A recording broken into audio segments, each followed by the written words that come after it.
Julian আলভারেজকে বলা হয় পরশ পাথর। যেখানেই খেলেছেন শুধু ট্রফি জিতেছেন। এই বয়সেই প্রায় সব ট্রফি জেতা হয়ে গেছে আর্জেন্টাইন বিশ্ব চ্যাম্পের। তবে অ্যাটলেটিকোর হয়ে হয়তো এইবার কোনো ট্রফি জেতা হচ্ছে না তার।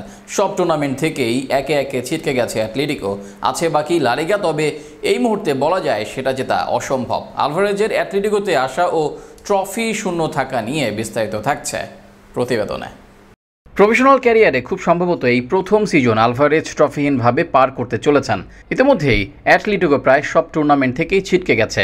লা লিগার টপার বার্সার চেয়ে তারা পিছিয়ে 9 পয়েন্টের ব্যবধানে। ফলে ধরে নেওয়া যায় আলভারেজ এই প্রথম কোনো সিজন ট্রফি ছাড়া কাটাতে চলেছেন পেশাদার ক্যারিয়ারে, যেটা সম্ভবত প্রথম ট্রফি করা আলভারেজের জন্য। আলভারেজের এমন ট্রফিহীন থাকাকে কেমনভাবে দেখছেন? যে যেভাবেই দেখুক, মনে হচ্ছে আলভার জন্য পজিটিভই এটা। আগের মৌসুমগুলোতে খেলেছেন ম্যান সিটিতে, প্রায় ম্যাচেই স্টার্ট করতে পারেননি, নামতেন সাব হয়ে, মাঝে মাঝে তো প্লেইং টাইমটাই পেতেন না, যে কারণে ছেড়েছেন ক্লাব, এসেছেন অ্যাটলেটিকো মাদ্রিদে।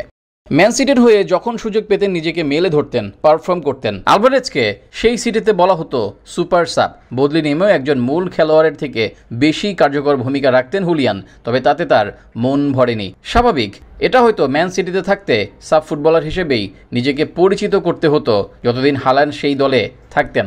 এবার আসা যাক, সিটি ছেড়ে কি ভুল করলেন আলভারেজ? উত্তরটা না, কোনো ভুল করেননি। বলতে পারেন বেঞ্চে বসে সাবে নেমে ট্রিবল জয়ের চেয়ে একটা ক্লাবের মূল ফুটবলার হয়ে ট্রফি না জেতাটাও ভালো, যেটা আলভারেজ এখন করছেন। অ্যাটলেটিকোর হয়ে প্লেইং টাইম পাচ্ছেন, নিজেকে প্রতিনিয়ত প্রমাণও করছেন।